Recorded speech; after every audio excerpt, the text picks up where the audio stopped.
Going for two, kickers are extra, I give them the boot. Ooh, going for two, sit back, relax while I grab me a brew. Ooh, now I'm reclining while putting my time and I'm ready to go. My spine is aligning and much my lineups, my bank account grow.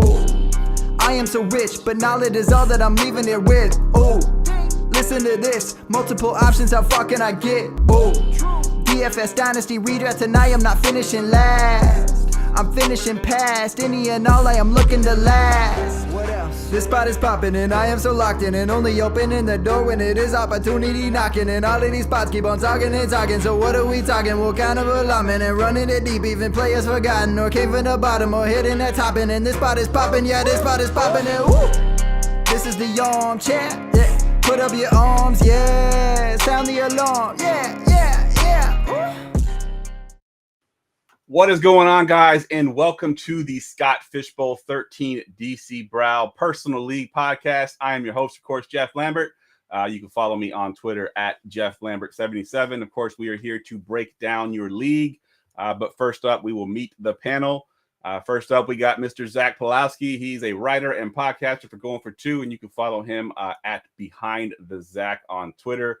And he is in the you got to say it, Zach. I can't say it. So I'm gonna Giordano's division. It's a deep dish, Chicago-style pizza for the Chicago Light Drafts. Good stuff. And this is your second year in the Scott Fishbowl, correct? Yep. Hoping for a better year than last year. You know, myself and a lot of other people thought I did really good in the draft last year, and it was the complete opposite. So I think that's a little pointer for everyone tonight. You know, if we say one thing, I do the opposite.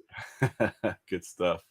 All right, next up, we have Mr. JJ Wenner. He is the host of the Ride or Dynasty podcast. You can follow him on Twitter at JJ Wenner.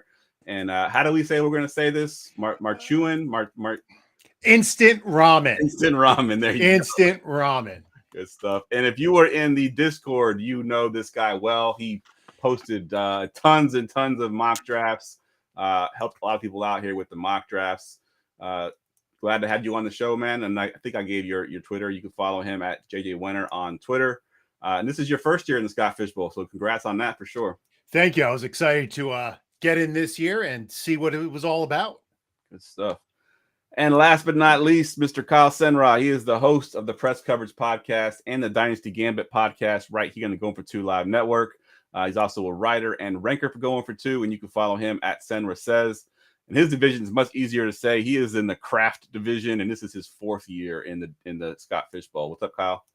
Hey, Jeff, Zach, JJ. Awesome to do another PLP with you guys. JJ, first time you and I have done one together. So welcome to the PLP team, and I guess welcome everyone who's watching from this division, the DC Brau. See, I don't even know how to say that one right, so I'm bad with the names too, guys. You said it perfect.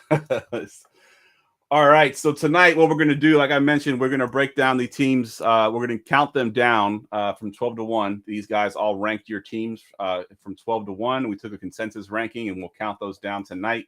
And I gave each one of these guys 4 teams to be the quote-unquote expert of. And when we get to that team in the ranking, they will break it down. They'll kind of go through your draft. We'll bring up the draft board and kind of, go through what they thought you did well, they thought you didn't do well, that kind of stuff. But before we get to that, I just want to promo one last time our PLP service here. Unfortunately, 2023, we've sold out every single PLP that we could possibly do. However, we are doing a special right now. If you want to order for next year, you just use our promo code earlybird24. Visit goingfor2.com/PLP. And it ends up being like $7 a person in a 12-man league. We'll do exactly what we're doing here. We do it for dynasty leagues as well.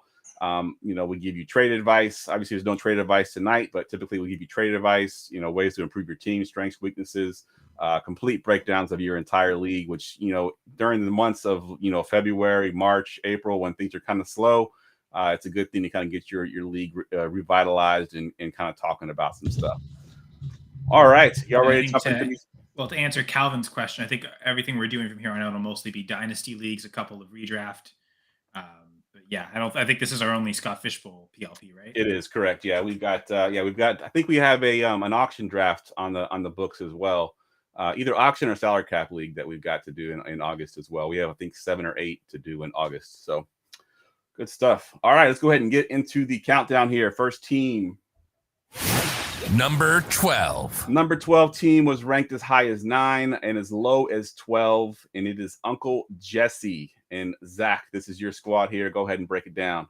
Uncle Jesse, I'm going to try and be nice here. We have you at last. But, this is a team where I look and say, what if? If everything goes right, there's definitely a case where this is the one that's going to finish first because it's such a weird and very prolific team where it can be a wide range. I don't like the range. I think there's a lot of risk here. Let's start up with 112, though. I love Trevor Lawrence there. I think that's great value in this format.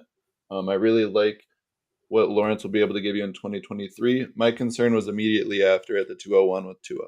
A main concern there is, especially given the fact that in the rest of this draft, you never took a QB3. You took a QB2 that is very well known to have injury issues. We don't know if he can stay on the field the whole year. I like what he can do if he's on the field, but there's no promise with that in mind. And then to not touch the position again, I would have probably preferred to go somewhere else there at 201 and then come back for a different quarterback in a later round. But still, not terrible value there for Tua. Then coming back at that third round reversal, I would say not terrible value for Nick Chubb. I don't hate the pick at all there. I'm not the biggest Nick Chubb guy. Anyone else before I continue? Just thoughts on Nick Chubb here because I'm not necessarily. So I know he's a trusted guy, but I'm not as confident this year. I think in this format, he gets the advantage of just the fact that he gets the workload. He's seeing 0.25 points per carry. I think he had over 300 carries last year. So I think in this sense, I think he gets a push for sure. I've got him at RB3 in terms of projection this year, so I do like him. Yeah, I think if you have him at RB3, I think this is absolutely a great value there because I believe he's RB6 off the board. Which so if you've got him finishing any higher than that, then awesome. I do like the wide receiver stack of DK and Calvin. I think you got good value on them. My only concern is there's a lot of weapons on both of those teams, and so I don't necessarily see them as high reception guys, maybe high yards or touchdowns, but I think the targets will be more distributed across multiple weapons. So don't necessarily love that when you get the points per catch and all that. Cam Akers, are you guys a believer? I'm not. That's all I got to say on Cam. I don't need to get any more into it. I sold him in my dynasty league. So okay. All right. Anyone want to say anything nice about Cam before I drafted an extra share of him this year, so I'm probably the biggest Cam Akers believer here. Okay. I like him as the RB2 here, but it feels like one of these picks, whether between Ridley to Burks, one of those 4 picks probably should have been a quarterback. That's where I think I'm with you, Zach, on the fact that they only have 2. Sorry, Scott Simpson. I think it's nimble with numbers that is this team, but the fact that he only has the 2 QBs, I think it's funny. This team is ranked 12. I'm the only one who actually ranked them 12. So I mean, I think there is a realm where I like I said, there's a lot of what ifs where if enough things were to go right, I really like the upside of this team.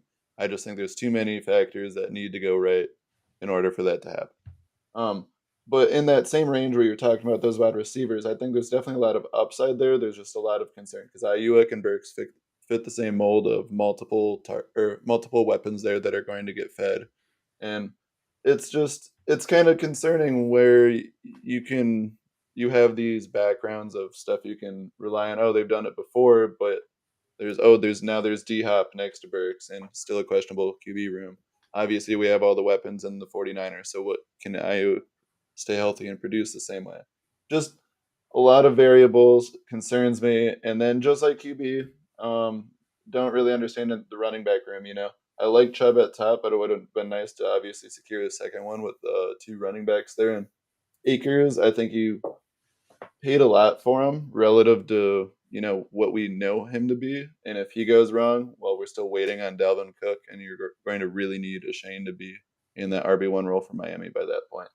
Otherwise, though, tight end, I like some of the flyers, but it's a tight end premium league. I think it could have been a little bit more aggressive, and I never like depending on rookies. But that's all I got. Yeah, so a couple of things that I looked at with this team, talking about the missing third quarterback. I know obviously when you're drafting, you don't know how the draft boards are going to fall, and we're going to go back and look at it and critique it. So it makes it easier for us to sort of say, well, this what could have happened. I would have taken, I think the very next pick after Calvin Ridley is Jared Goff. I think I would have taken Goff over Ridley because looking at his receivers, DK Metcalf is the receiver 1. Brandon Ayuk, by all accounts, I'm a Niners fan. He's killing it in camp right now. I think he had on one of the red zone drills today, he had 4 touchdowns in 10 snaps. So he's crushing it. Even Deebo Samuel came out and said that he's absolutely crushing it. So him as a receiver too looks really nice. And I'm a little bit higher on Burks than most. So if I had DK, Brandon Ayuk, and Burks as my receivers with Jared Goff there instead of Ridley, I think I would have liked this team a little bit more. I did have him the highest of all of them, only because I have Tua higher than most. Now, the third quarterback thing still scares me, but I've come out on multiple podcasts and said that if, and it's a big if Tua stays healthy all season, he will be in contention for MVP next year. And I really believe that. I think he can be that good. That offense is that good. He's got the weapons to do it. He was 8-0 last year when he was healthy and putting up monster numbers at that point before injuries kind of happened and they fell off. But I think he can definitely be in that conversation. So this team I like a little bit more than everybody else. I had him ranked at 9. I'll go to you. Go ahead, Zach. There was another pick that surprised me as you were mentioning, the Jared Goff one. Also in the 7th round when they took Ayuk, I really could have seen the opportunity to take a third QB there with Love, Young, Stafford, Stroud, Murray still on the board. But more surprisingly, at the 901, I'm surprised they didn't go Javonte Williams there, just based off, obviously, maybe not the immediate return. I mean, he's actually in camp, so unlike what we were expecting, but still, I think that could have been more value in regards to what you need. Definitely more risk in taking Dalvin. It's not the last time we'll talk about. You said Jameson Williams? No. Javonte. You said Javonte. I'm sorry. Never mind. Yeah. That's my mistake. You did say Javonte. I missed it there. But, Javonte. Yeah, so Jeff, the running to your back. point, where they took Goff, I think I would have gone for the stack. Take Metcalf and Geno Smith. You're going to invest in Metcalf as the wide receiver 1. Ooh. Geno's probably going to have a good season to correlate there. So I would have liked that. Good point. Especially knowing you don't have to play Geno every week too. You'll play DK almost every week, but you can pick the matchups where you think that'll pay off with multiple touchdowns. Those are the weeks you play Geno. The rest of the week, or there's an injury, of course. But yeah, I think I would have liked that better there instead of Ridley as well. I think that's maybe the one pick. There's probably, especially for these earlier teams, there's probably a couple of those picks where, I'd undo this one specifically. It gets tougher to do as we rank the teams higher, obviously. But yeah, I definitely have that theme coming up on my next team. But just to foreshadow a little bit, that bold take on Tua, that was on the Fantasy Six-Pack show, right? Yes, it was. And Mr. Joe Bond is in this league. I don't know if he's actually in the chat or not, but that's where I made that pronouncement. Well, there goes the foreshadowing as the shadows reveal. That was we'll get to that later. All right, let's get to team number 11.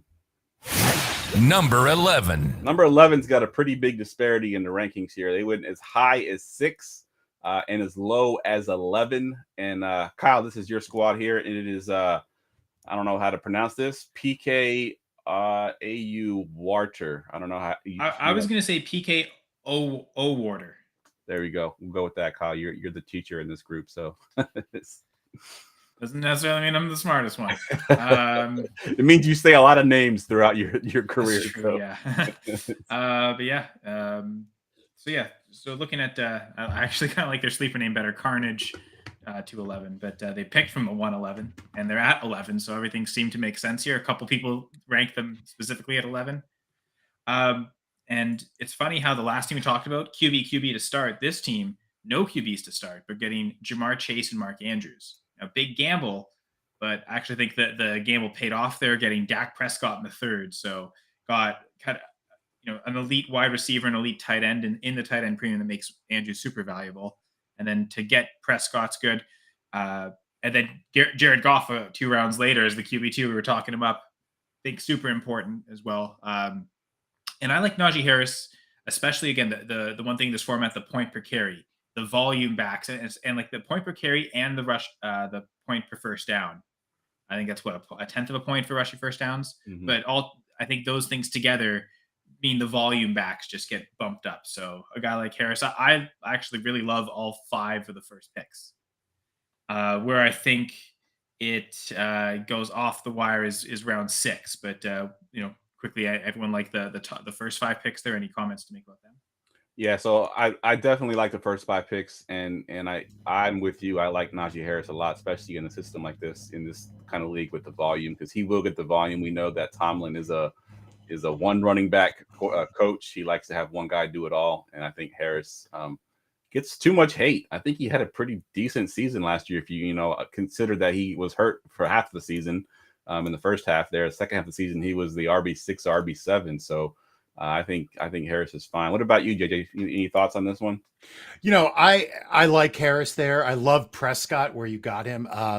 He really, in a lot of the mocks I saw, he wasn't making it that far. So I think that is great value. And I think when you look at these 2 quarterbacks compared to the first team we did, I would much rather have Prescott and Goff, I think, than Lawrence and Tua where he took them. Right. I mean, I don't know. The value, especially from that 12 slot, not to go back to that team, just wasn't there for QB on the turn. But I actually like what this guy did. Andrews is a great choice there, especially with getting an extra point per first down. That's huge. For Mark Andrews. Huge. Agreed. All right, Kyle, you want to continue down, pick 6 you said you weren't too much of a fan of? Well, I think that's that turn, 6-7. Or no, I guess it's not. Yeah, 6-11, 7-2. Pittman and Godwin. And I think it does seem like all positions are boosted, but it seems like the position that's the least boosted is wide receiver. I felt could have maybe structured this a little differently. I guess it's really over the next 5 picks, kind of almost flipping a concept they took and kind of putting it on its head. But I guess just behind Harris, Isaiah Pacheco, Brian Robinson, and then some committee or backup running backs behind them. It's a little shaky. I think at this 6-7 turn, I think the better option would have been to get the RB2 on the team. I think knowing you have the safe option with Harris, I think the perfect pick there would have been Alvin Kamara. Get the really high upside player again. A competition of 3,300 teams. Kamara was probably a pretty good value, especially if he doesn't miss any games. But even if it's a minimal suspension, should have a lot of upside the games he does play in. And I think this team did take a shot on a suspended player later, but I felt like at that point the upside, I really didn't like it there, and I don't know that it is necessarily a high upside. It provides a stack with Jared Goff, and I guess by this point we can reveal a Jameson Williams at the 11th round. But I think if you're going to get the suspended player, potentially suspended player, I would have preferred to get Kamara, and then that way, you did then I would have probably not wanted Jameson Williams and got another option. Maybe they really like the stack with Goff, but I just felt like a more stable running back right now, because we don't know about Pacheco health-wise. He's on the PUP list. Don't really know about the Washington offense, what Brian Robinson's role is going to be. And then, again, backup and committee backs behind them. Some upside guys I like, but I think that it just feels like you could have been easier to get wide receiver depth. I felt they got some actually good wide receivers really late in the draft, but it just felt like taking the 2 receivers on the 6-7 turn kind of forced it a little bit. But what do you guys think there? Yeah, so just talking about Pacheco, and the reason why I avoided him in not only in the Scott Fish Bowl, but in a lot of the leagues that I've drafted so far this year, is you're taking a running back that does not catch passes from a team that throws more than any other team does. And to me, that limits his upside. The fact that he doesn't have any, I think he had 11 catches all of last year. It's going to be McKinnon catching those passes. If Pacheco had any involvement whatsoever in the passing game, I'd like him a lot more. I do think the offense will be powerful. They'll score points, obviously. So he has touchdown upside for sure. I'd like to see a little bit more, as far as pass catching type running backs. And you mentioned Alvin Kamara, who's, obviously, one of the best pass catching running backs in the league. The Godwin, I don't mind so much Godwin, because I do think he's the first down guy. He's the on third down, they're looking his way to get that first down, so he'll get those bonus points for sure. And he'll be the one working in the middle of the field where Baker seems to do most of his damage anyway. So, but I think you're right there with the Pittman Godwin. That's where things kind of get a little weary. I prefer Godwin to Pittman. I think Pittman is the pick I would have changed in favor of Kamara, just being tied to the rookie quarterback. I don't know. I think his upside's capped this year, especially for a rookie quarterback we don't expect to be a high volume thrower. Brian Robinson's not a pass catcher either, right? So I think that just feels like I mean, we expect Michael Pittman to be a pass catcher, but getting the extra high touchdown upside of Kamara, I think solidifies that as well. Agreed. Or would have solidified it. Anything for the later picks down there you want to talk about? Well, I kind of like really 12th round on. I really like all the picks they made. So all those depth running backs, and I guess it's a lot of guys that don't catch passes either. Elijah Mitchell, Deontay Foreman, Kenneth Gainwell, Kareem Hunt. We'll see where he ends up. But I like all those guys as like secondary options. But it does feel like, could you have taken one less guy there and gone with an extra receiver there if Kamara had gone earlier, right? So it just would have been maybe flip that a little bit. Third quarterback is Jacoby Brissett. Don't know how many starts you're going to get out of him. So I also think maybe, if you had taken Kamara early instead of that, 4 running backs and 5 picks, maybe that one of those picks can be spent on another quarterback. I guess, by the time Elijah Mitchell went, you could have taken, I guess all of them are kind of gone. I guess actually, yeah. If in Jamison Williams, if that pick could have been the quarterback, because Garoppolo, Mac Jones was available, Tannehill's available. Like I think that would have been, push the receivers down another pick or two if you take Kamara earlier, and then you can go wide receiver depth late, because the picks around Brissett I really like. Jaden Reed, Isaiah Hodgins, those could be guys that draw a lot of targets on their team. So that seemed like a good range to take those depth wide receivers. So wouldn't have had to force it with Brissett there if you'd taken the QB earlier. And again, the suspended player in Williams, he pushed that forward for a higher upside guy in Kamara. So there's a few things. Oh yeah, I guess I insulted Jacoby Brissett in front of Jamie. Sorry, Zach, you were going to say something. It sounds like. No, I think 1102 is good value for Jamison. I like the talent enough where I think after 6 games, I'm really excited about that value there, especially when I don't necessarily love their wide receiver room. But for me, the big turn was there. It looks like based off the rest of the draft board, there's a few opportunities for this team to kind of either maintain the running back run or start the running back run. But instead, they chose to be the person to let the run happen, and then they had to pull the trigger from there. At least that's the story their running back room tells me. After Najee, after those first few picks, it looks like they might have wanted this other guy, and then they waited too long, and now it's a Pacheco. Oh, They wanted this guy, and now it's Brian Robinson.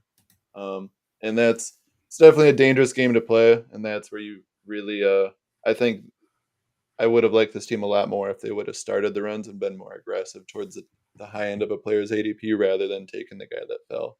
So do you like my theory of going running back at that 6-7 turn? It was less so the 6-7. To me, it's that same thing with that Javonte at 902 where he took Cooks. I like the Cooks pick there, but I think it would have made more sense to take Javonte or P. Ryan or James Cook, Khalil Herbert, any of those guys rather than Brandon Cooks there, just based off who he already had on his team. I think he could have just done 3 or 4 rounds of taking those middle range running backs, because I think he kind of went that 0 RB approach for those first couple rounds. And at that point, I think, that 8 to 12 range is when you really want to be aggressive with the running backs, because waiting too long and then you're really just hoping they can someday get the opportunity. Yep. Agreed. All right. Let's get to team number 10. Number 10. Number 10 team is ranked as high as number 7 and ranked as low as number 11. And it's another name that I'm going to have a hard time figuring out what it's supposed to say, but looks like FJV Lobos. That's what we're going with that one. So he actually picked at the 2 spot, and this is your team. JJ, go ahead and take it away. Absolutely. Fernando Villalobos. That is a great name. Love your name. It's marvelous. Unfortunately, chat, right? Yeah, he is in the chat. Sorry, buddy. We're not very high on your team. I had you as the 9th best, but I think I was the most positive. So let's just get to this. Your first 4 picks were pretty much chalk. I thought you did well with all of those. Picking where you did, you had the option of going with, Mahomes, Kelsey, Allen, or you could have pulled the trigger on Kelsey. You didn't do any, sorry. So you took the quarterback with the highest rushing floor, which I thought is the correct choice where you were at, and now that the holdout is over, Barkley should be the solid running back one that you want him to be on your team. Richardson has upside. I'm a little nervous about his floor because I don't think he has one. And Ramondre should be a good RB2 for you, although I didn't really like the visit from Zeke yesterday. I don't know if that worries anybody else. Touchdown upside could be a little bit capped if Zeke is there.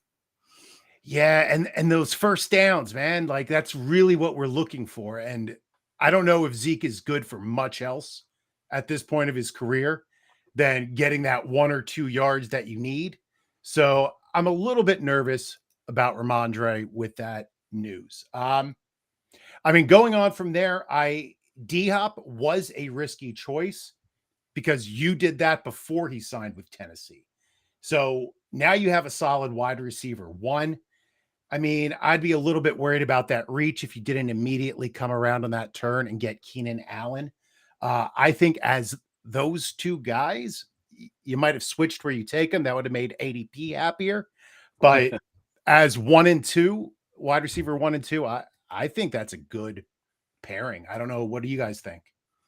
No, I like it a lot. And especially because this is a redraft, we got all these guys are older, but they're still producing at a high level, and they're both guys that are going to get a ton of targets. Hopkins, not so much in a good offense, but we know Allen will be in a great offense, a great quarterback.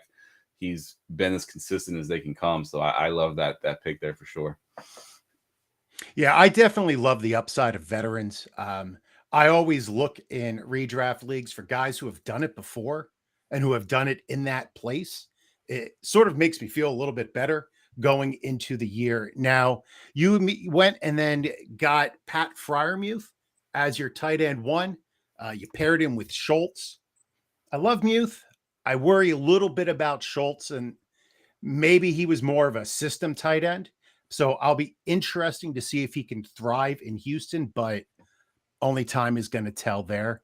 Now, this is the part of the draft, though, where I am not a big Marquise Brown guy. I don't know how you guys feel.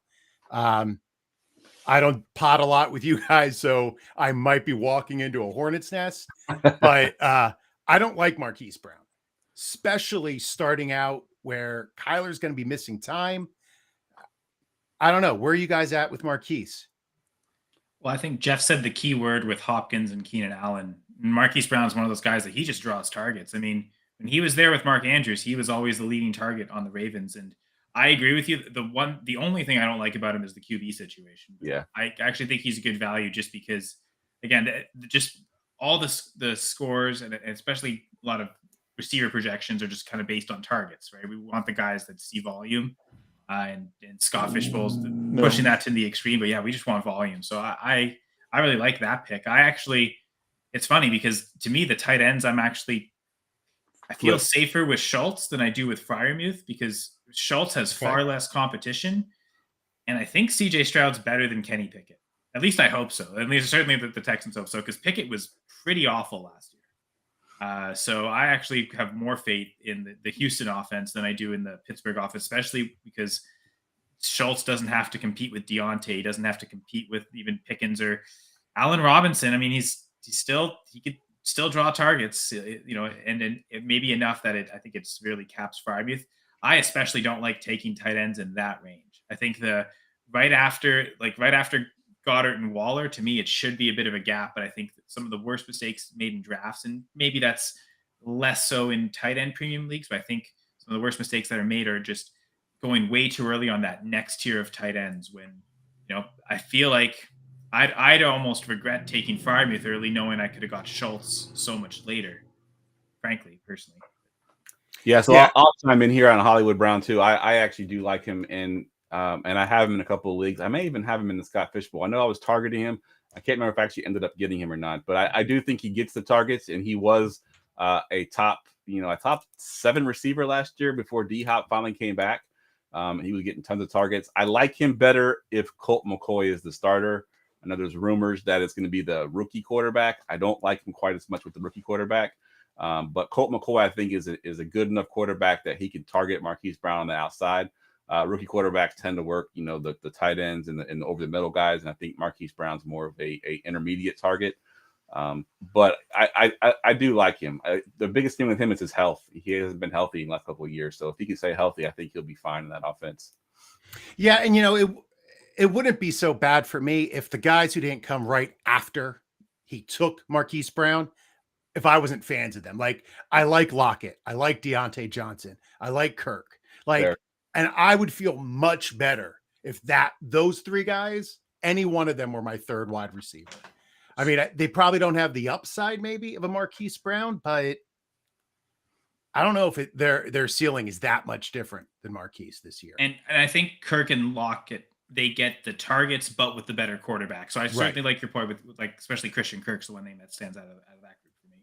It's funny because those are all guys that I was targeting. I think I ended up with 3 out of those 4 guys. I had Kirk, Deontay Johnson, Marquise Brown. All of those guys were on my list to target for reasons that we already talked about. They're target monsters. Deontay Johnson last year, I think, broke an NFL record, had 147 targets and caught 0 touchdowns. That has to change, right? I mean, that has to go the other direction. So you would assume. That's the type of record like the Edmonton Elks just broke in CFL last night. It's not the type of record you want to break. Not one of those kind of records for sure. You know, I have to say with this team that there's a lot of names that I'm not necessarily the highest on this year, but a lot that I kind of trust for a relatively high floor in regards to production. My biggest concern or question mark with this roster is actually at the quarterback position. You know, I had them at 7th for my rankings, and you know, there's a lot of pieces where I thought they got good value on different positions, and I liked their strategy with just how the draft board fell. It was mainly just AR at 311. You know, obviously there's a lot of potential there, but I really don't like depending on a rookie, especially, you know, who knows if he's actually starting week 1 or not. And then suddenly, you know, his QB3 is Kyle Trask. I think if you were going to take that AR game and you were going to put so much into it, I get you already put the bet in. You bet on him saying, hey, I think he's going to be good. I think he's going to be a starter right away if you're taking him at 311. But I still think you could have mitigated that risk a little bit with maybe, you know, like right where Stroud fell at 710, like maybe even taking Kyler Murray around That's there. what I was thinking. Instead of taking Freiermuth, take Murray. Or Kenny Pickett. I see when. Or even another option is at in the 11th round, instead of grabbing Gabe Davis, grab Tannehill. You already have D-Hop. Like, that was I'm confused about not having a third starting QB. We talked about it with one of the other squads. I mean, especially with Anthony Richardson, you have to have another starter on this team. Because I mean, I love the value of Gabe Davis at 11-11. Schultz at 10-2 feels like a responsible pick there. P. Ryan at 9-11 feels responsible as well. A lot of just like good overall healthy draft picks, as I would call them. You know, nothing crazy, but nothing too sexy either. And I think that's where, you know, they kind of needed to mix it up at some point there because they had a fairly unique approach off the bat when you took AR at 311. Now, Zach, would you have preferred if they took the other AR and took Aaron Rodgers instead of Anthony Richardson? Would that give you more confidence in the 2 QB build at that point? Yes. Because he went 6 picks later. Yeah, he went 6 picks later, and I absolutely, for me, it's really just a question mark around his QB2 that concerns me. I think if he shored up, you know, and it's not like I don't see the potential in Anthony Richardson, because if he is everything that we're hoping he is, he's going to be an amazing fantasy producer, and that's great value. But there's just a lot between that hope and where he is now. You know, I got to see it to really invest in it. Yeah, I like the vet quarterback, especially in a redraft format, especially in a scoring format like Scott Fishbowl itself. You know, I really want to trust the proven talent.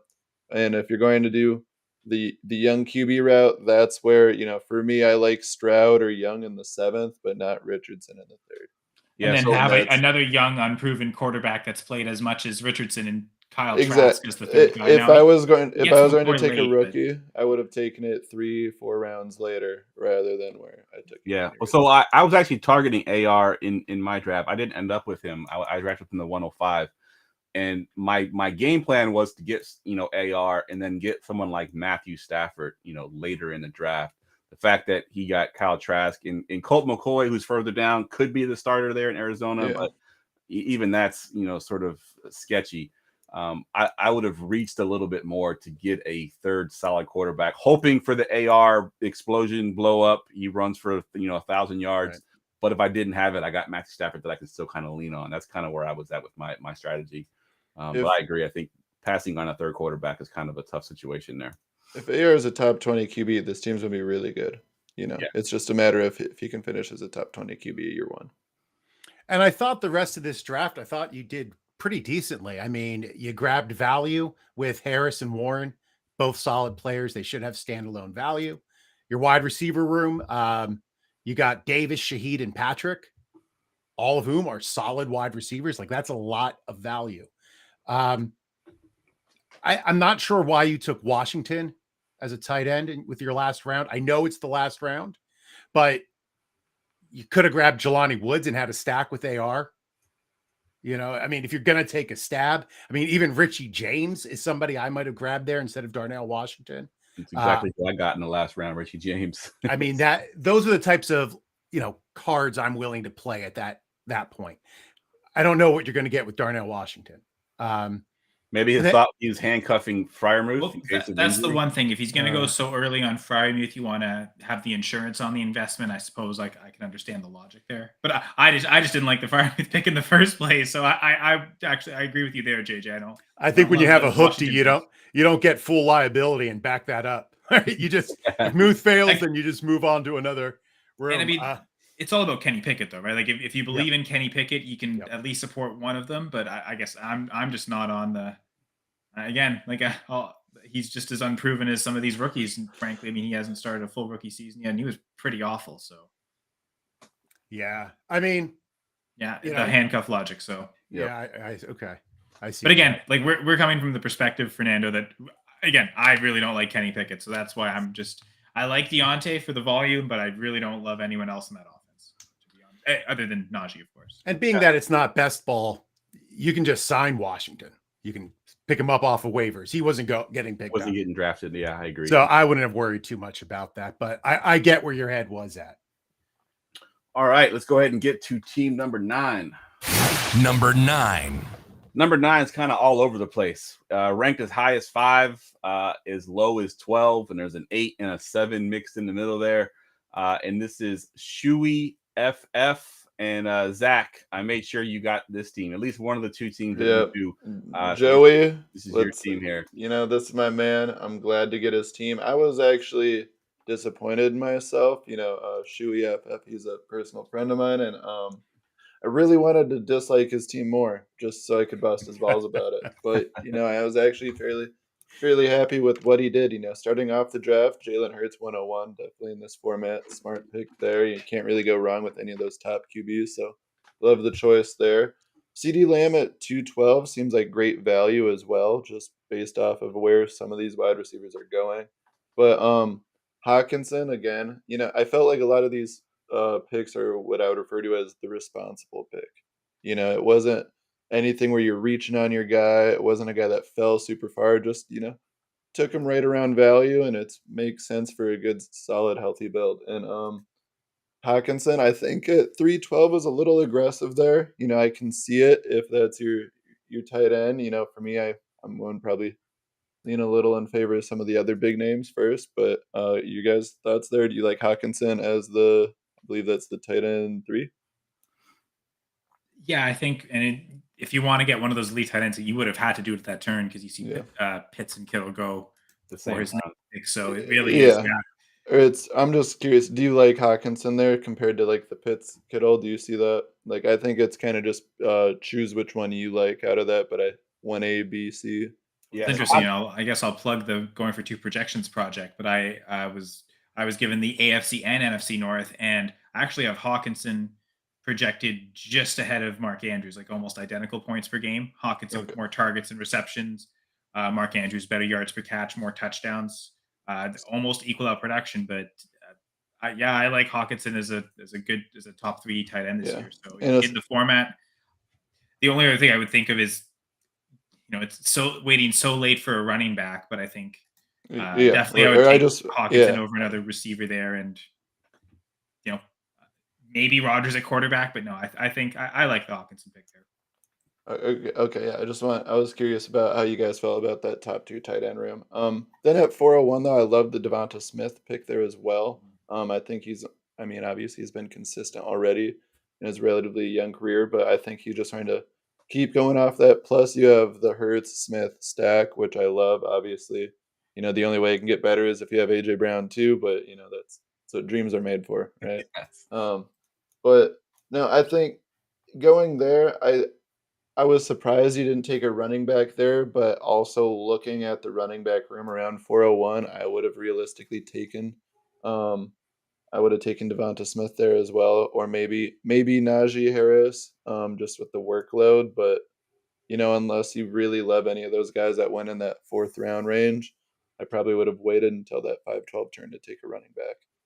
To that point, Zach, real quick, Yeah. I think I like Tony Pollard the best, but them already going Lamb means the most optimal thing to do here probably is the tight end and then the stack with Devontae Smith. Yeah, So, agreed.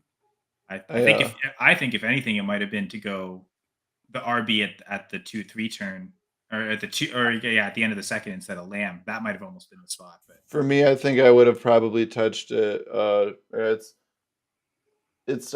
probably would have done Devonta Smith. Right there is probably when I would have been looking. But I'm not a big Tony Pollard guy. But I think regardless of who you like, you would have had to have been aggressive, because you can see the Jones, Gibbs, ET&T are gone as well before you make your next pick, which kind of puts you in a tough spot there. Obviously, one of the pros and cons of being 101 is just that long wait. I know Shuey is a Baltimore fan, so I'm going to assume that he believes in J.K. Dobbins, and this will be the year that, he'll kind of finally live up to all that hype and potential that was once there. Obviously, a lot of injuries and running back room stuff that have kind of always gotten in the way of that. I'm not necessarily a Dobbins believer, but I think relative to the names that were there, I might have probably preferred Kamara. But otherwise, Damian Pierce is just purely off workload, so I don't hate the picks there. I think these were, relatively good slot value picks. It's about when he targeted it. Would you guys agree with that? Because I think my big discrepancy is just this whole roster. I like the team. It looks healthy, with how he has 3 QBs. He got Tannehill fairly young. He's so he can mitigate the risk with taking Kyler in the 8th. He's got a good amount of young wide receivers with upside, but the running back room is kind of where it scares me. I mean, I just don't see that much opportunity for his the rest of his positions to make up for what his running back room is. What are you guys' thoughts on his running back room more specifically? I'll actually take back the Lamb comment. Where they should have gone running back is instead of Jerry Jeudy. They probably should have gone 2 running backs there, Dobbins and someone else, whether it's Ken Walker or Kamara, like you suggested, and again, build the depth. Yeah, I agree with that. Yeah, so I was the one that had this team at 12, and quite frankly, ranking these teams is very difficult. Yes. I changed my ranking so many times. I do think that any of these teams could have been ranked pretty much anywhere. Like we're used to doing these with dynasty teams, and you have the 2 or 3 teams that are in rebuild, and we know that they're at the end no matter what. And then we got the teams that are towards the top that are contending. With the redraft league being that this was just off the draft, it's very difficult to sort of separate these teams, and basically becomes like who you like and who you don't like. And the reason I had him at 12 is because I looked at, okay, they got Jalen Hurts, and then Kyler Murray, how long is he going to be out for? So you're going to be rolling with Tannehill, and I don't know how good Tannehill is going to be. So the quarterback thing kind of, scared me a little bit. But just looking at his roster from there on out, I do like the receiver room with Lamb, Devonta Smith, Jerry Jeudy. I actually have Jerry Jeudy and Devonta Smith in a very similar tier. So the fact that he got Jeudy basically a whole, almost 2 rounds later than Devonta Smith, because he's at the beginning of the 4th and then the end of the 5th. I like that a lot. I'm high on Dobbins. I think that offense is going to be more pass friendly, and I think Dobbins is going to be more involved in the passing game than he ever has been. Health is obviously the concern, but if he can stay healthy, I think he's great. And then, James Conner, James Cook, Singletary, at that point, you're just kind of throwing darts, hoping that one of those guys do hit. If Conner stays healthy, obviously he could be good. We've seen it. James Cook in offense is really good. He could be something special as well. Singletary's, in there with Houston, and what can he do there? This team actually looks really good, except for the quarterbacks for me. I think that was the one thing that was a detractor for me, was that, yes, you got Jalen Hurts, you got probably maybe the best, or at least one of the top 3 quarterbacks. I avoided Kyler because I just don't know if he's going to play. I just honestly don't know if he's going to if he sits out 6-7 games to start the season on the pup, and then they're 0-6 at that point. Why is he coming back? you might as well just wait out a year. But that's just my take on that. I guess the one thing I'll say is, in theory, Kyler coming back later in the season, if he does come back, Tannehill's going to start, and then I think the risk with Tannehill is getting benched. So at least those opposites should complement each other. You have Tannehill to start Fair the point. season, Kyler likely to end the season. I like that they handcuff with Mariota. Does it feel like overkill just getting Sam Darnold though? Wouldn't that have been nice to just add a depth running back there? 5 QBs is a lot of QBs. Yeah, you're I right. mean, And I mean, 5 it's Darnold. QBs. What are we really expecting at Darnold? And Jeff, you're the 49ers fan. Well, I mean, if you listen to the news right now, Darnold is the best quarterback in camp right now. So maybe they're onto something. Who knows? He is the highest drafted of that whole group. It's a lot of QBs, but I mean, rounds 20 and on, I don't really care what you use. I get the dart throws, but at the same time, any headline breaks, you're usually cutting one of those picks pretty quickly for the guy you're more excited about in those rumors. So, all right, let's go ahead and get to team number 8. Number 8.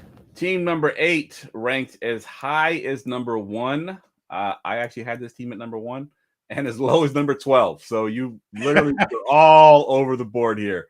And it's ironic because we ran a contest during this live draft that we ran, and we had the divisions. So each division ranked another division 1 through 12, and the worst team in the division won a Fantasy Footballers Ultimate Draft Kit, because we figured you're the worst team in the league, you need the Ultimate Draft Kit.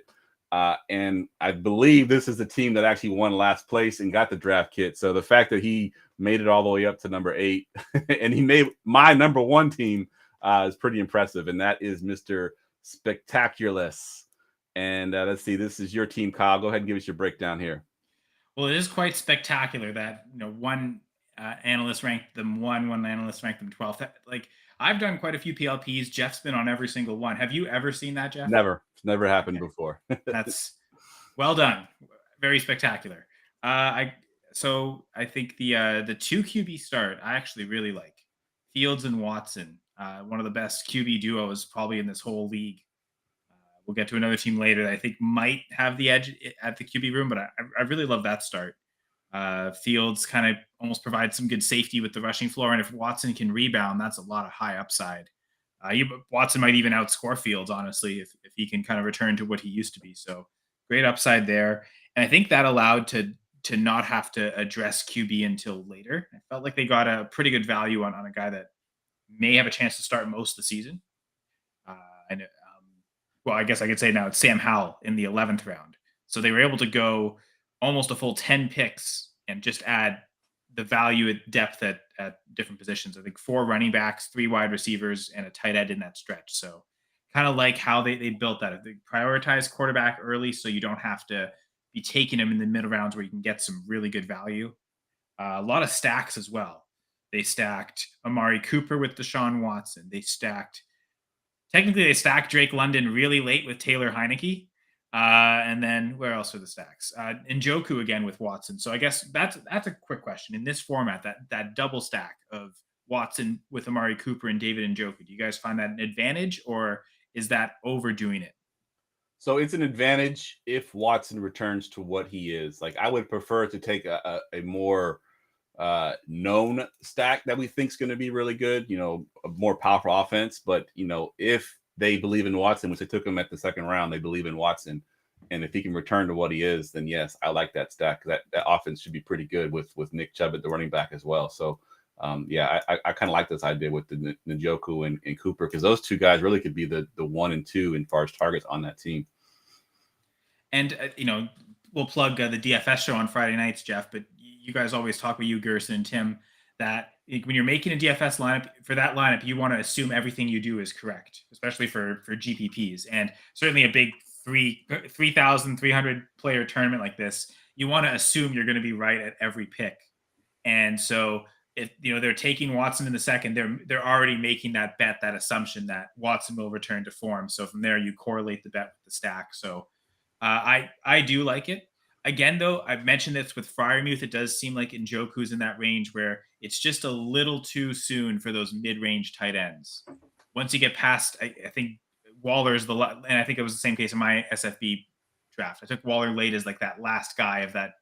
He could be a real difference maker, but so I don't love the value on Njoku, but I don't think it's awful either. And I think it's augmented. Like if any other team took Njoku there, it's probably not as efficient as the team that has Watson. So it's smart in that sense. And then, it gives at least one tight end so you don't have to force the issue.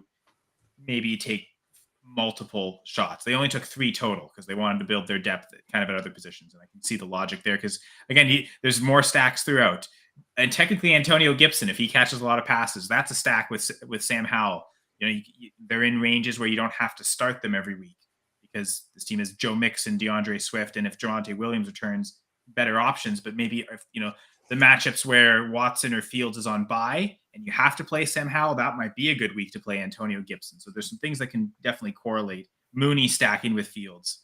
Weeks where you think that maybe later in the season Fields has to throw a lot, you could stack that as well. So a few stacks, and then so how important was stacking for you guys when drafting in the tournament this year? So I use it as tiebreakers. I don't try to go out and get a stack. Like I'm not going to take a guy that I have ranked lower to get the stack. But if I got 2 guys that are in the similar field and I have the quarterback for one of those 2 guys, then I'm taking the stack. But I don't go out of my way to get the stack. I'm a little less prone to go after the stack, if anything. I'm kind of there with Jeff, where it's kind of a tiebreaker for me, but I almost try and it almost hurts them a little bit, if anything. I like to diversify my assets as much as possible. So, going all in on one team, there's plenty of offenses where you enjoy it, but at the same time, it can really bite you in the ass depending on the week. Yeah, it depends on the quarterback for me. There's certain quarterbacks you want the stack from, and then there's others where you just want to be like, I'm okay. I don't think I'd consider either of these QBs as guys that I'd want to be a stack as a part of. Yeah. I'm thinking like Howell and Fields. Those are probably not the best stack guys. Watson of the 3 probably makes the most sense in theory. Yeah. I mean, it's tough. It's more of those pocket passer types. I guess Deshaun. It's the guys that you trust with the arm more than anything. I think the guys that are trusted to just have that high volume, and we've seen Watson lead the league in passing yards before, right? So again, but it's all again making that bet, does he return? But to your point, Zach, I do like sometimes you might almost overreach if the stacks are too early, like this one. Like you're stacking Watson, but with 2 guys in that starter range. I know I had Mahomes and Cousins in my draft, and I stacked both of them, but it was KJ Osborne super late, and then like Clyde Edwards-Helaire technically, or Marquez Valdes-Scantling super late, or I stacked him with Harrison Butker. Like I didn't necessarily go out and reach for Kadarius Toney, thankfully. So yeah, sometimes the stacks outside the starter range are sometimes they provide you the most upside and value. Because the thing is, you're probably starting Amari Cooper every week. So whether he's stacked with Watson or not, he's almost in the lineup every week. So you almost lose a little bit when it's so early. Yeah.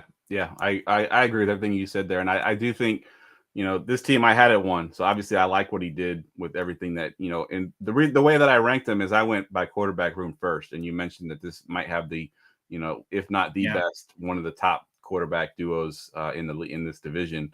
And, then the guys that he took, I'm really high on. I love Amon St. Brown. Cooper, I think, has another good season left in him. I think Drake London, has a ton of targets coming his way this year. The running backs, everyone seems to hate Joe Mixon, but he produces when he's on the field, and he got his contract, so he'll definitely be there. Javonte Williams, I think, we talked about it already. He wasn't put on the PUP list, so he's actually at camp. So that panned out pretty well there for a 9th round pick. I think if that news had come out before the drafts, I think Javonte Williams is a much higher draft pick. So I think overall, and I think of the running backs that are with Washington, I think Gibson is the one I want. I think they're pass catcher, right? Yeah, the pass catcher. And he's got good touchdown upside with a few guys late. Jerick McKinnon, there's some touchdown upside there. Jeff Wilson, he might be the number 1 back for the Dolphins this year. We don't know, so great value there. And actually, 2 of the guys I took in Scott Fishbowl, KJ Osborne, Marquez Valdes-Scantling, there could be a lot of targets go their way. Yep, absolutely. All right, let's move on to team number 7. Number 7. Number 7, this one's almost as big a disparity as the last one. Ranked as high as 2 and as low as 12. And this is team Catsby 1000. And this is your team. JJ, take it away. Yeah, I mean, I had a little roller coaster of emotion when I looked up this team. I saw Nick Adams, and I was like, "Oh no, not that Nick Adams!" And then I couldn't quite understand if like Cats by 1,000, or is it Catsby, like a play on Great Gatsby? I don't know. Yeah, it had me going in a lot of directions, but I loved your draft. I ranked you as the second best. So I'm just going to gush about your draft for a little bit. You know, you picked from the 4 slot. That gave you the option. The top quarterbacks are Kelsey. Kelsey dropped to you and you pounced. I personally, having witnessed and run over 50 mocks for Scott Fishbowl, never liked a Kelsey build that I did. And shockingly, I like yours. I thought that you seemed to handle it with ease. Diggs, Jones, and Pollard are great picks following that up. I don't think anybody is going to argue about their value. Daniel Jones brought me a redraft title last year, and I think especially in this format with his rushing upside and the upgrade in his weapons, I think you're going to be pretty happy with DJ this year. Gentlemen, what did you think about his top 4 picks? I mean, you're right. I mean, as far as the mocks go, this is probably one of the better Kelsey builds I've seen. Getting him at 4 was pretty much a steal, and I like it. I like the quarterbacks. I like that he went Stafford. You know, he was the one that I was kind of targeting. I think Stafford's got a bounce back season in him. You know, Pollard, Stephon Diggs, all of that. I really like this team.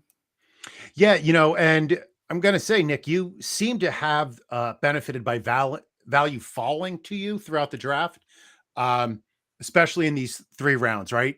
Gibbs, Goddard, Stafford, Mike Williams, they were all there for you after their ADP. You know, people fall all the time, but you made sure that you stopped their fall. And I don't know, it's a big if. I didn't really like Gibbs. He's been growing on me. And if Mike Williams can stay healthy, and I know it's a big if, but that's a great wide receiver 2 for you at that point. Now, I know Kadarius Toney has upside. At 9.9, this is one of the biggest areas where I disagreed. I'm avoiding him everywhere. He seems like AB, but less mature and more injury prone. So I don't know. Looking at this next stretch, right? You had Toney, Purdy, and Higbee. I think you lost value. I think in this place, if you had just gone Dotson, Dulcich, and Howell, I think you would have been much happier with how your team turned out. If Howell hits, then you ended up with a cheap stack with Dotson. Dulcich, I think, gives you more upside than Higbee, but I've never been a big Higbee guy. So just the thought of some things you could have done a little bit differently without reaching, and I think your team would have looked a little bit better at this point. I don't know where you guys are. If you agree with any of that. Yeah, no, I agree. And those 3 guys that you mentioned, you know, because I didn't really look too far as to what he could have had. And those 3 guys you mentioned, I think I would prefer over the 3 guys he took. So that's a really good point. Yeah, you know, and it's the little nuances that happen in a draft, you know, and who knows how it's going to turn out. But let's look at the rest of the stack. So you ended up.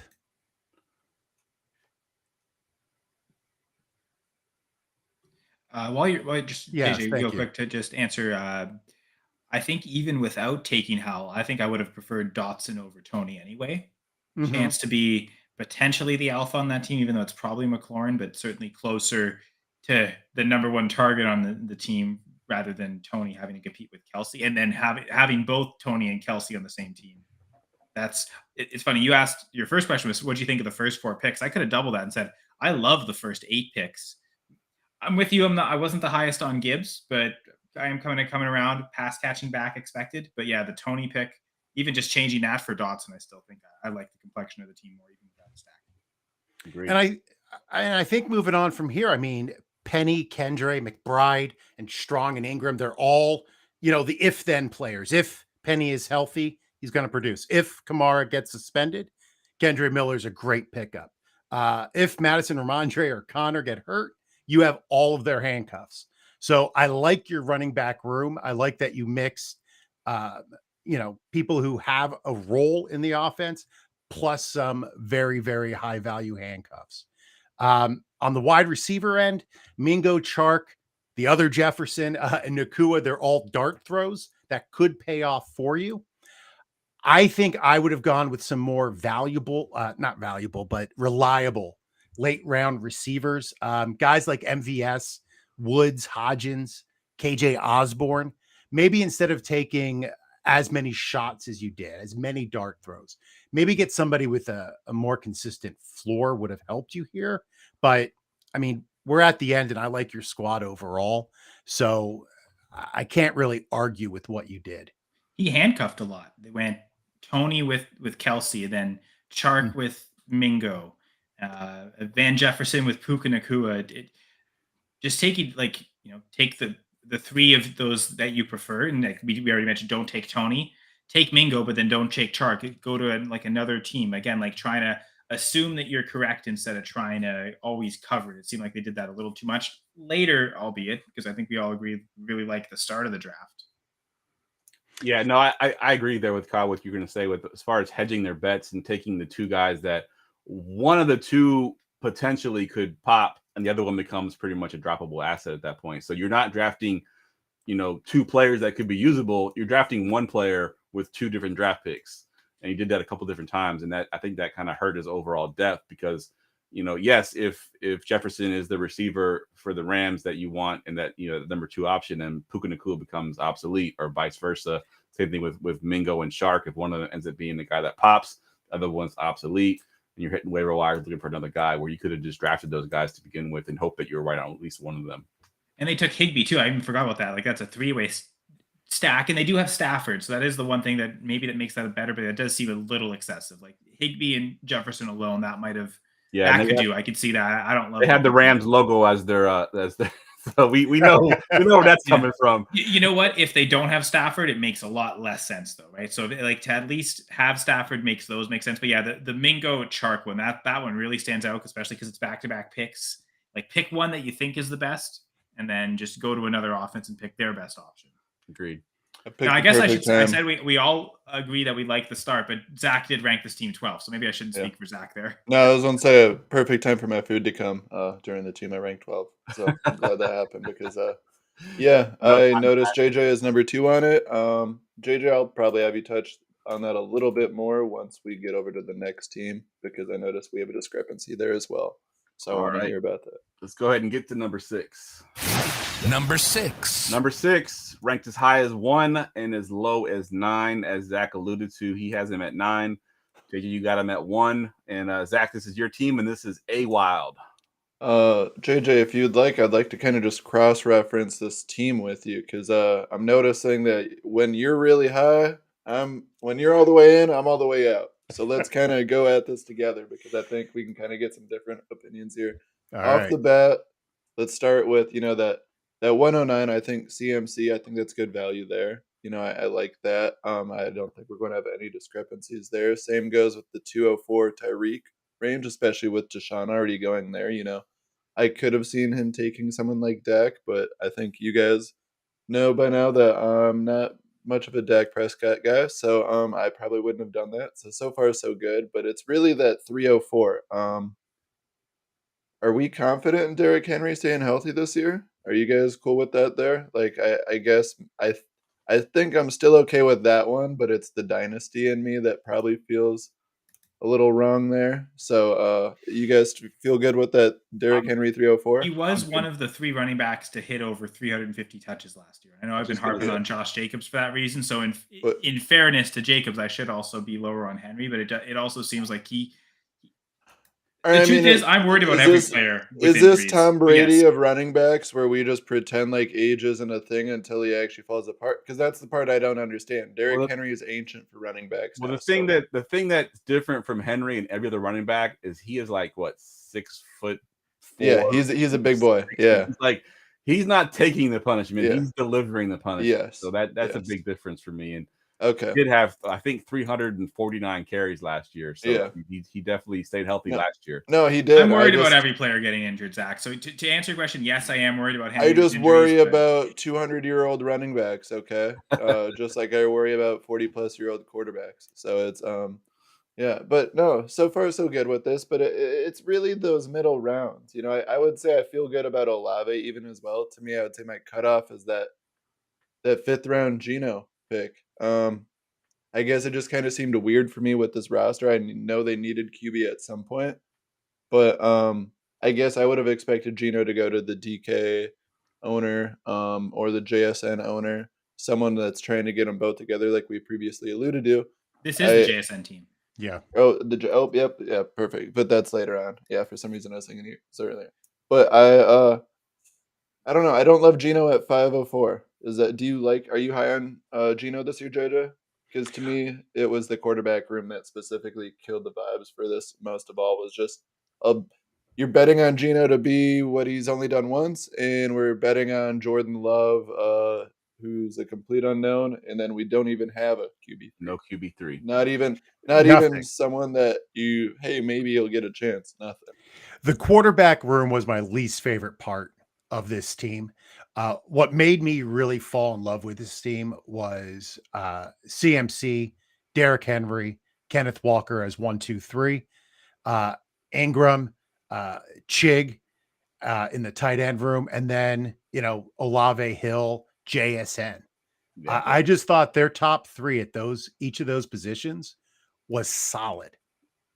Like, I really like they did. And, I don't like Geno, but I like that you also have Kenneth Walker and JSN, right? So I don't know. Just the way that they constructed this team allowed me to overlook quarterback.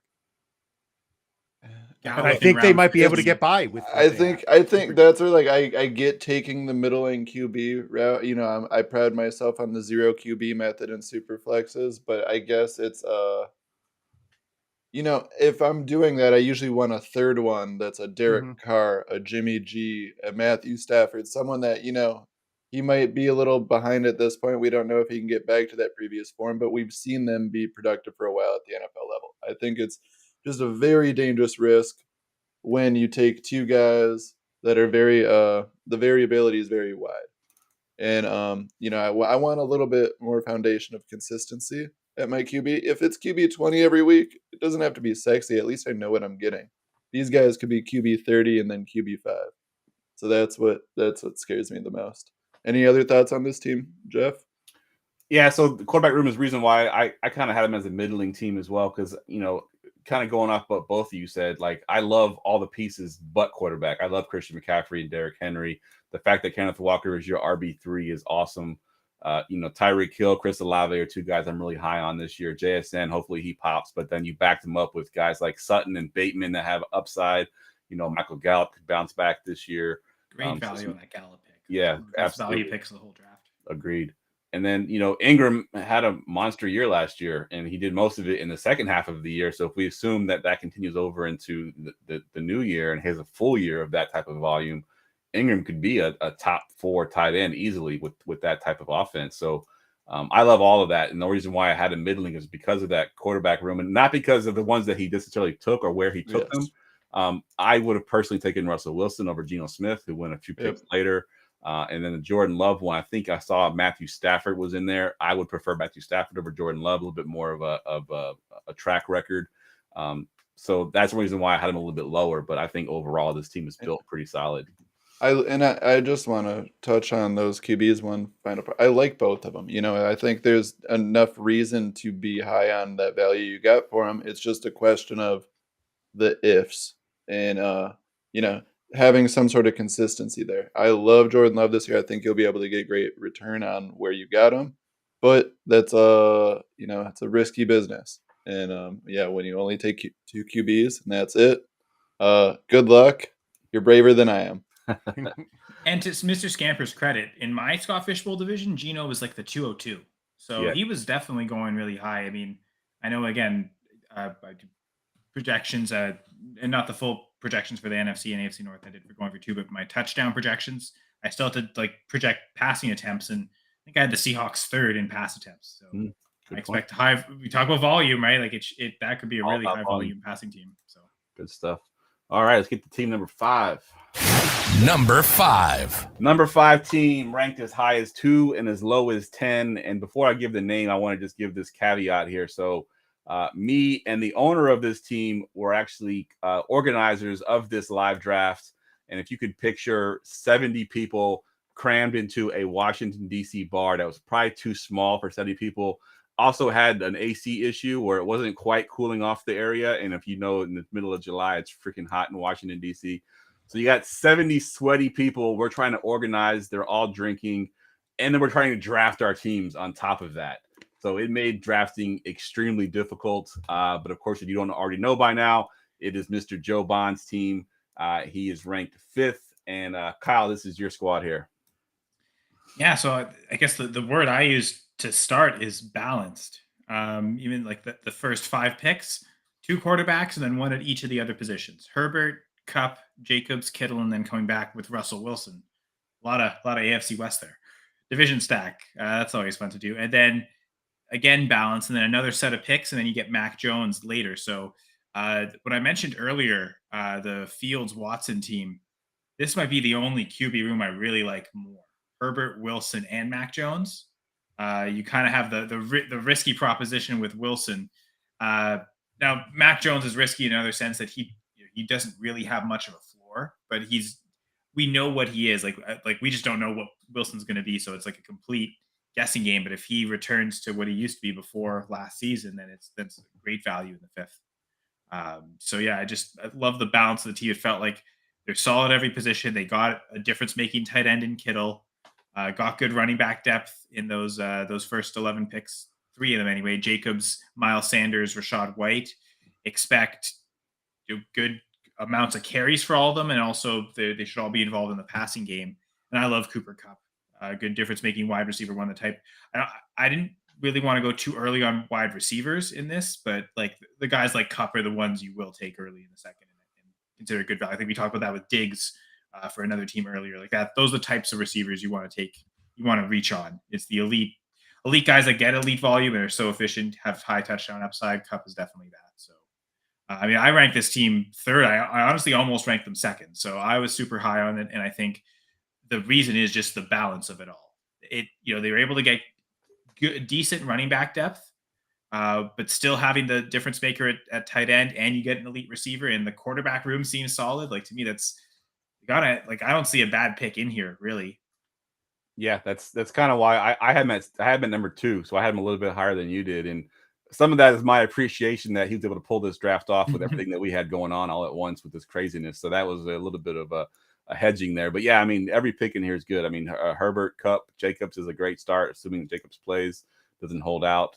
Kittle, I've already mentioned that I like Russell Wilson a lot. I was taking him over the Geno Smith pick a few picks earlier. I think Russell Wilson bounces back with Sean Payton as his quarterback. He's got upside guys like Christian Watson if he really, takes that second-year leap.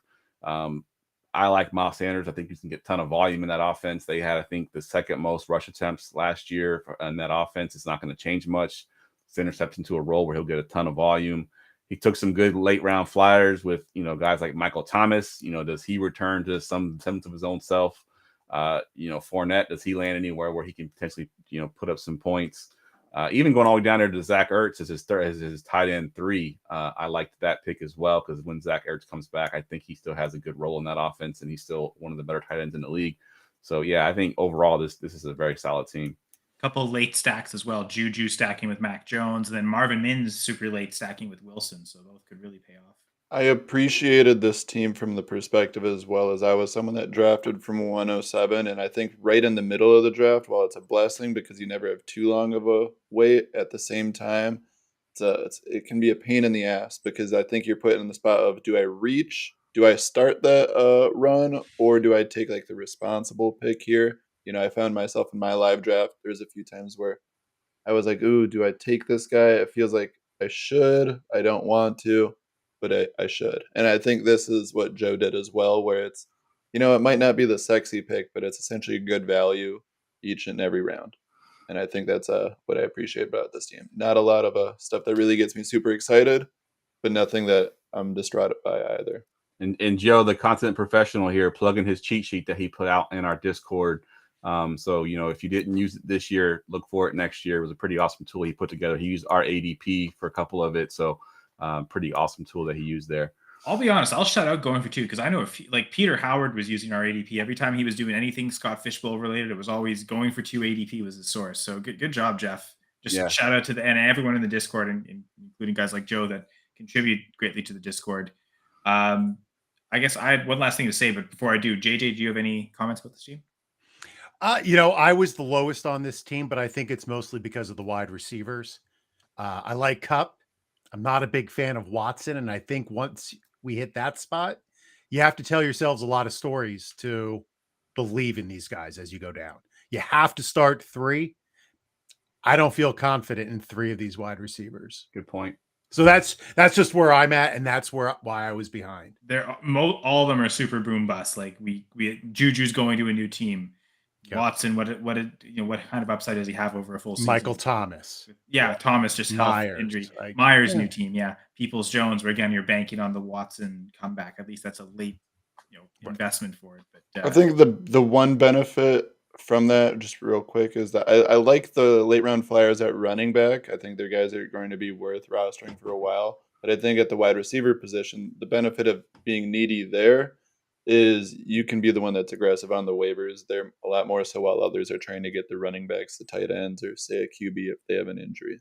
Yeah. So I think that's where you're in a good position as well. It might be the easiest position to address. Yeah. To your point, Zach. Agreed. I guess the one thing I'll say is, we've already done a few peek behind the curtains here with Joe's team and Jeff talking about the live experience. But if you look at our consensus rankings that we do to organize these teams, this team is 1.5 points away from being 8th, and they're 1.25 points away from being 2nd.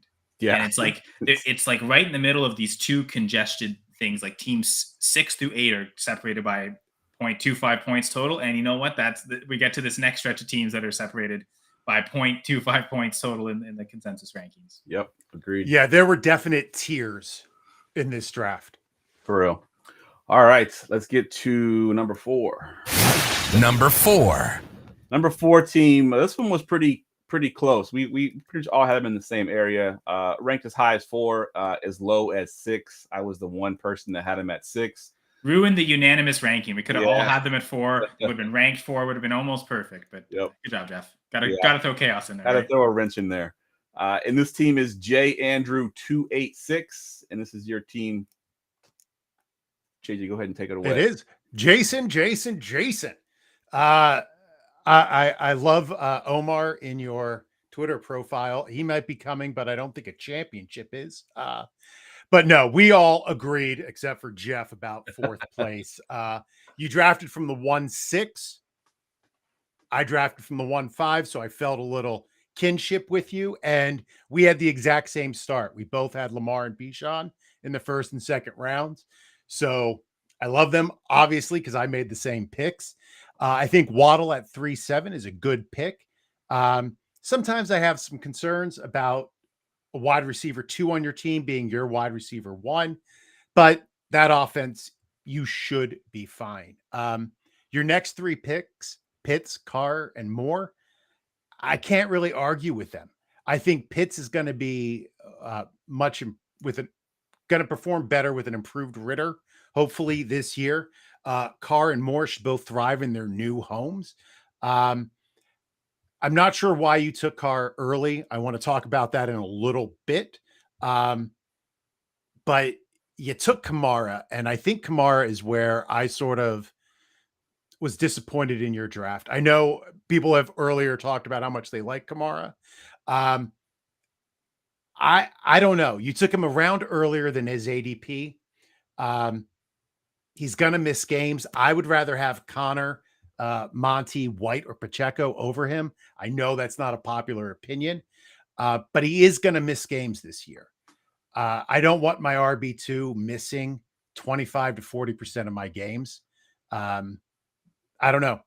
That makes me a little bit nervous. Now, if you guys want to say something good about Kamara, feel free. But Well, with the risk surrounding Kamara and the fact that Bijan's a rookie, there's risk there too. To only take 2 running backs through 10 rounds, that is maybe the spot where they could have had added extra earlier depth. Now, is it a smart thing to take Jamal Williams on the same team as Kamara, or does when they're playing together, does that cap the upside? Do you just play both? Like, I'll flex one and one will be in the RB spot. Like what do you guys think of that? I mean, he might have been just handcuffing him for the first part of the season when he might miss games. I don't know. New Orleans has supported 2 running backs in the past. Yeah.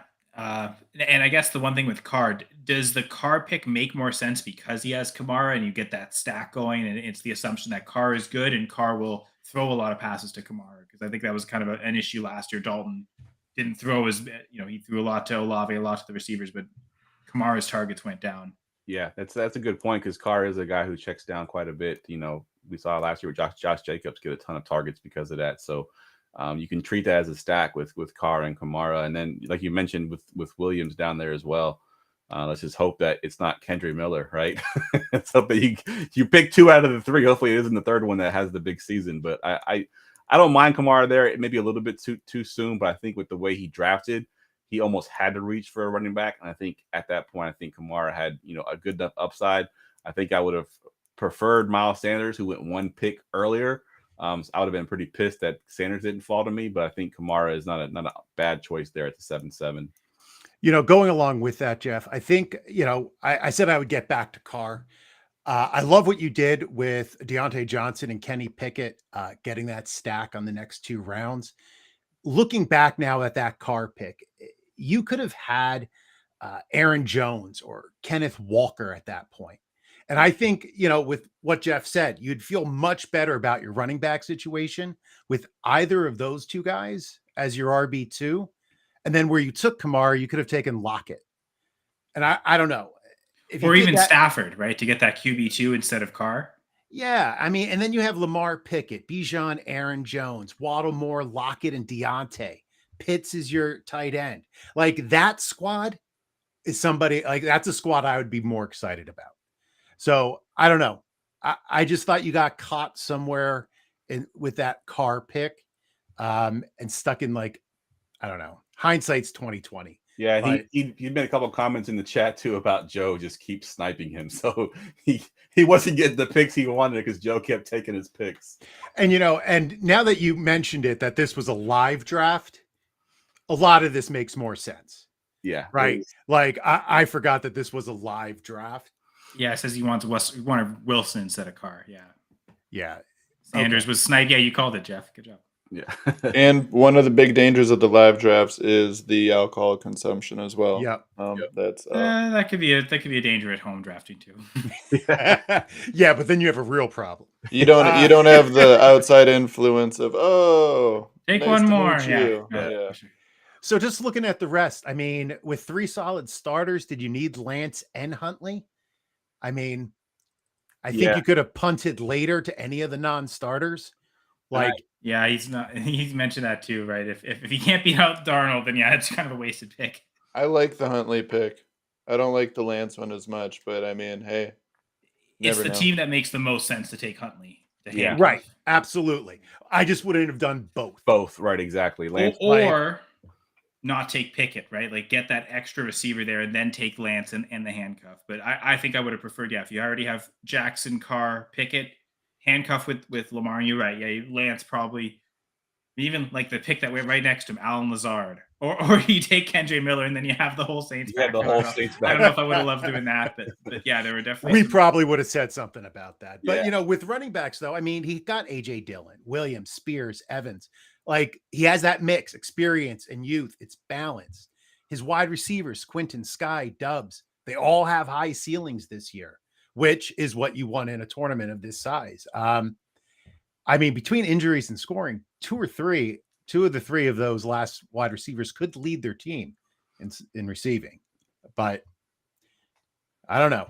And then if you go to your tight ends, Logan Thomas, backing up Pitts, I think Logan Thomas is going to have a great year this year. Last year he was coming off of an ACL injury. So you look for that second year following. That's this year.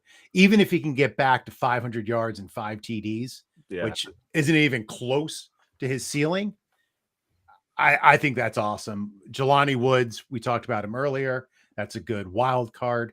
And you got a great kicker. Yeah. If you have to start one, might as well start a good one. And Jason, by the way, congrats on the baby as well. Since that's my other friend in here, but yeah, congrats on the baby. Oh, you got a and, baby too? Yeah. Oh, he's pumping out the kids. If you want to know how that's done, he'll give you the birds and the bees talk. I'm good. Pumping out the kids, I'm good. pumping out the SFB team. Yeah, Very productive. no, great I team wonder- as well. I wonder if he's the one that brought the baby to the bar, because somebody definitely had a baby at this bar, and I don't know if it was him or not. But I hope it was. Now I'm curious. I'm gonna have to check Facebook after this. he's in the chat, so he can answer us. I don't know if he was the one. There was definitely a baby in that bar. I don't remember if it was him or Yeah, not. sleeping in his arms right now. Yeah, poor little Commanders fan. At least he's getting the new ownership, right? All right, let's move to team number 3. Well, Jason wants us to know. Number 3. All right, sorry, go ahead. Jason wants us to know it officially was not him who brought the baby to the bar. Okay, So fair enough. that is on the record official statement. But sorry to interrupt. Nope, you're good. Number 3 Cool. team ranked as high as 2 and as low as 8, and it is Skins fan 8275 or 82785, and it's Zach. This is your squad here.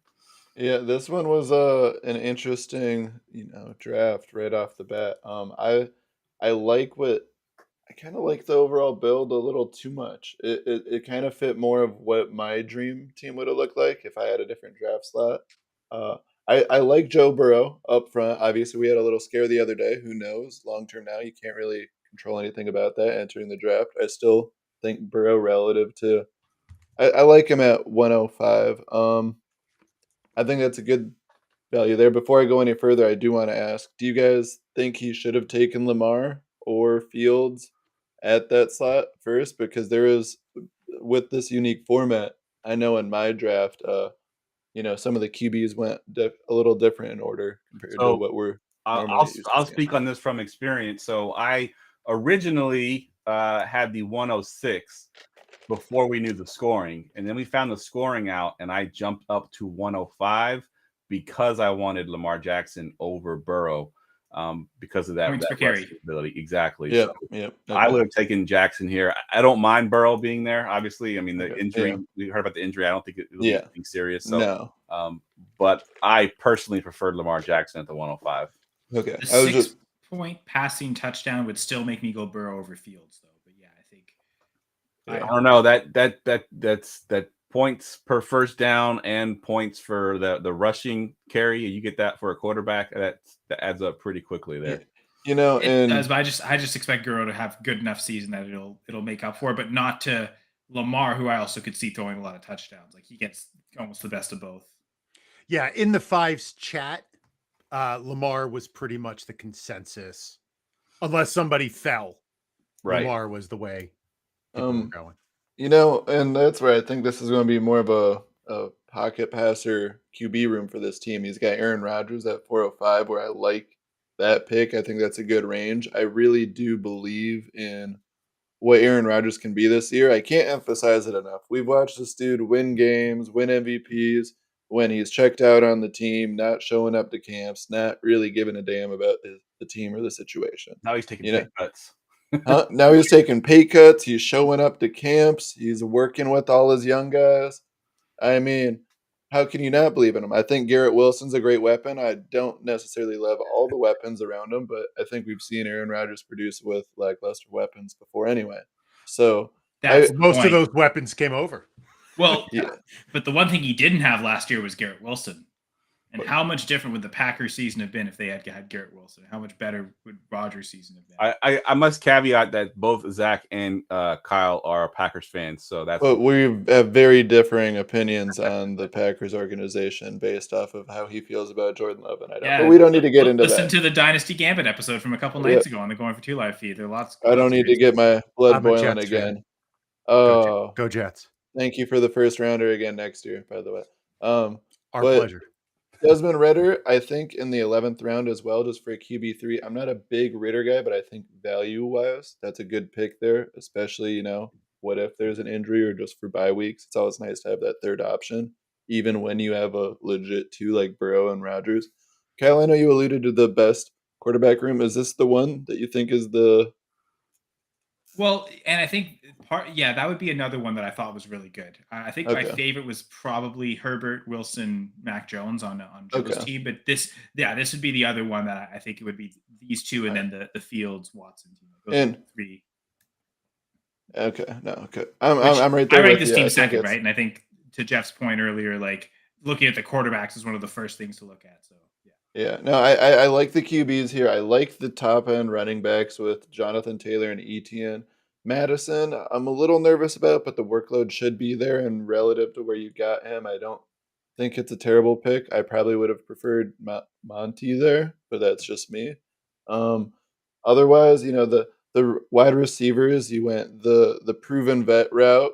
It's a route. I don't necessarily love a lot of the names on this wide receiver core. I think Adams, I'm going to trust McLaurin, but there's so many guys where, damn, you really know how to pick the wide receiver rooms where you're dependent on a team with no QB.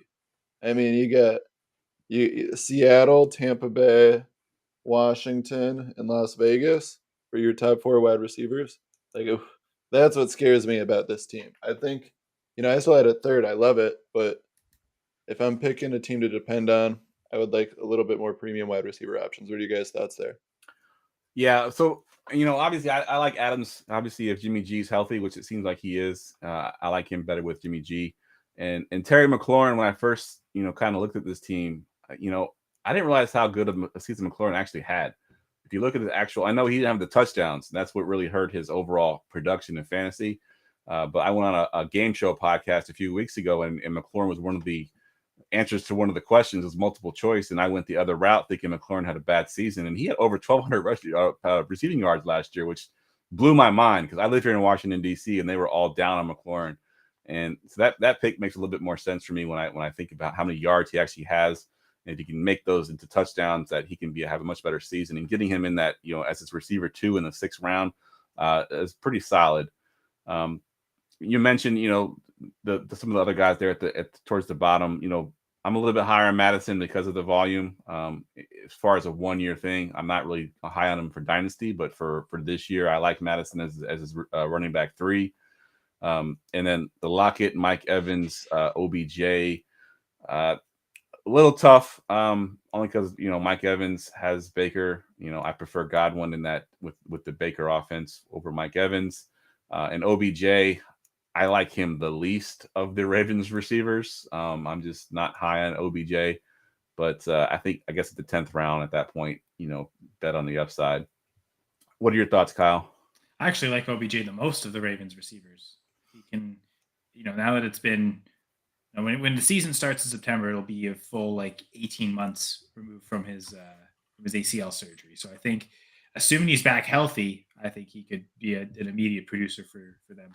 And it's back to the point. If you had Jackson instead of Burrow, that would be a really nice stack with OBJ. Good point. I just have to say with this team, I think my concern is just there's not a lot of guys that I think the floor is fairly high, but I could see this team being really solid all year, but I don't see it being great or amazing. I just really have a hard time seeing them jump into a top tier. I think they Am were I the crazy for last that? team. They played chicken at tight end. They were the 12th round. They were the latest team to take a tight end. Yeah, with Dawson Knox. So there is some touchdown upside there with that offense. and then Gesicki too. I kind of like Gesicki there a couple of rounds later. I'll be honest, I still like Hunter Henry more, which he got later anyway. So you get both bases covered. And even someone like Renfro on the 18th is worth a nice little shot in the dark. Obviously, they bred in more weapons, but for an 18th round pick as well. Sorry, Zach. Yeah.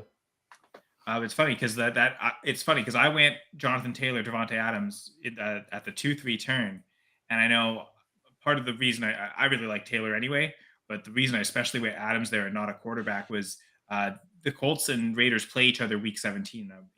Listening to a lot of best ball podcasts, especially with this big massive tournament, I did try to incorporate some week 17 correlation into players I picked. Good stuff. I like it. So that was one where it was like, okay, I get that right off the bat, and 2 high upside players that could finish top 5 at their positions. And I also am a little biased as a person that started off with Burrow and Taylor in their own Scott Fishbowl. So I'll leave it at that. I do love that start, Zach. All right, let's get to team number 2. Number 2. Number 2 team ranked as high as 2 and as low as 7, and it is Engineer Change. And Kyle, this is your squad. Yeah, it's funny. I was the one that ranked them 7th, so apparently I did not like this team. I broke consensus here. Actually, I'm trying to find them on the. Oh yeah, there they are. Right. So yeah. Again, another team that started without 2 QBs. There's I guess there were 4 teams that did that in this draft. So, but again, like I mentioned, that with a team that did that earlier, the gamble paid off by getting Kirk Cousins in the 3rd round. So they were able to add an elite player like Jefferson and Eckler with that quarterback and Cousins. Look at the other teams that did that. They went QB in the 3rd round: Chase, Andrews, and then Dak, and then Kelsey, Diggs, and Daniel Jones. And like, of those 3, maybe Cousins actually ends up being the best quarterback, but the fact that he also gets to stack him with Jefferson, a lot of upside there. And then Eckler to Breece Hall. If Hall can return healthy this year, maybe maybe he's smashing. I think the reason though I put them 7 is just it is that quarterback room. I'm a little suspect. Yeah, Cousins, and he's stacked with Jefferson, which is nice, and then Bryce Young, Garoppolo. I don't love Will Levis late either. I barely think that counts. But yeah, at least there are 3, but we don't really know what Bryce Young is going to be. So there's a bit of the unknown there as well. I do like them taking Waller, though. It's like kind of like the last tight end of that difference makers. I've already referenced that a couple times. I guess the 3rd running back being Charbonnet. That's the one thing that I think that hurt the team for me is a QB at the top end and B running back depth, especially with the injury to Hall. If he's not quite ready to go week 1, what is the option? Now and I was kind of lower on Charbonnet before, but we found out he just suffered, I think, a shoulder injury. Yep. So who knows what he comes back to. Algier, Edwards, and even Zach Moss might be really nice in a pinch, but you're kind of waiting for injuries. But to have that really solid 2nd running back, I think, is maybe one of the reasons I put them outside the top 6. Zach Moss might wind up the starter in Indy. Yeah. Who knows? I'm with you, Kyle, with the quarterback room. Because we don't know what Bryce Young is. Now, I do like taking Bryce Young in the 7th round with the risk involved, and I do take an AR in the 3rd round with the risk involved. So there is that, and he did get Garoppolo, which as a Niners fan, I'm not super keen on. I do know he puts up some fancy points in a Shanahan offense. I don't know how he's going to do in the Raiders offense, but in the 11th round, I guess, is your QB3 technically. It's not a bad pick. You mentioned the running backs. I mean, Eckler, Breece Hall, I think he'll be fine. I think there was a report that he was clocked at 23 miles an hour. Honestly, straight line, so it's a little bit different than having to cut and juke. But when you're running that fast after an ACL, I have confidence that you're going to be okay for the season. But I had this team ranked at number 4. So not quite as low as you, but not quite as high as Zach and JJ both had them. I love this team. Yeah. There's like I don't know. The running back room is really where you lost me from just taking it to number 1. I think Jimmy G and Levis, like you have another potential upside play where you really Levis in the 18th, it's worth a shot there. I mean, I'm not a Levis guy, but at that round, sure, why not? And I do like Jimmy G as that consistent vet guy. I don't really know what he is, but at least you have another option if Bryce Young isn't necessarily what you're hoping for week 1. But I do think Bryce can be a relatively decent fantasy producer. I don't think he's going to be great year 1 per se, but I think, the floor for what an average QB is a lot higher now. So that's where I think we need to lift the bar up with that goes for Young as well. Even if he's bad, he can still be relatively more productive. But no, I like the mix of Young with upside while also not necessarily depending on it. Waller with Kincaid, And Eckler with Hall. And McBride. I like McBride a lot. Yeah. Eckler with Hall, Young with Cousins. Like he's got that rookie, but he's got that vet. So he's got a little bit of both. And I think that's what I loved about this team so much. I'll also say this is the perfect format to take a Deebo Samuel. with the points per carry. Having him as a wide receiver too, I think that's probably a good spot for him to go value wise. And then Christian Kirk in the 8th round as the wide receiver 3. Like he's like, he didn't have to be too deep at wide receiver. I know he took maybe quite a few shots later, but especially early on, he just took 3 really elite guys. I'm not crazy about the Pickens pick, but that top 3, especially at wide receiver, it's really good value on all 3 of them. Yeah, it's a good point. I was going to say too with the Bryce Young thing that the one thing in this format that will be nice is you won't get the negative points for interceptions and fumbles and all the negative key mistakes. Yeah.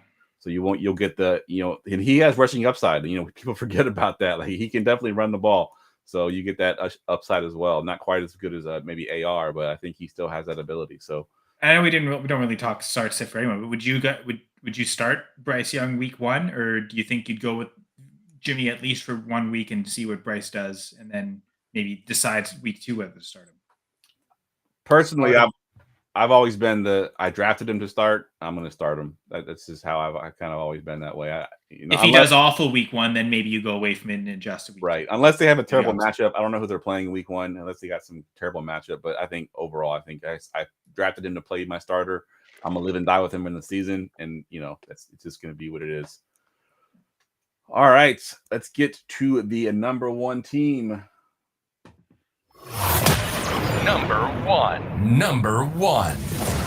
The number 1 team, if you have not already figured it out, it is the Bennett K, or I guess the Bennett TK maybe, because there's 2 T's at the end there. And it was ranked as high as 1 and as low as 5. And the guy that ranked him as 5, this is your team, Mr. JJ. Take it away. Yeah, Mr. Bennett Carroll. I don't want to be the Scrooge, but as Jeff said, everybody loved your team, but I gave you a 5. So sorry about that. You get stuck with me. You're picking from the 1-3. You took Mahomes. How can you argue with that? Then you followed him up immediately with Brown and Garrett Wilson. Yikes. That is a very good wide receiver 1 and 2. So, I don't know how anybody can argue with any of those top 3 picks. Gentlemen, can any of you? No, that's pretty good start. The only thing I will say is we mentioned it already a couple times on the podcast, is that of the positions that got a bump, which pretty much all of them did over regular fantasy leagues, the receivers got the lowest bump. So you kind of went with a different build. That actually doesn't hurt you too much. Yeah, because you're going to be different than everybody else by going with 3 receivers to start. That was my approach as well, is just being aggressive off wide receivers early while they fell. And yes, it's they don't have the same kind of bump, but still there's such a big gap between the elite and everyone else where we're loading up on those big names up top. It really can't pay off. And if you look at how, Higgins in the 4th round, and he waited another 10 rounds before taking one. So clearly Ben was also thinking big gap, get the elite guys, and then don't worry about wide receiver depth behind them. They could fill the depth at every other position. So I felt that's smart as well. Yeah, in the 4th, I might have pivoted and taken a running back there, but I can't argue with Higgins. Higgins is one of my favorite wide receivers in the league. I have him on tons of my squad, so I can't argue. I thought then, you got Aaron Jones and Dameon Pierce.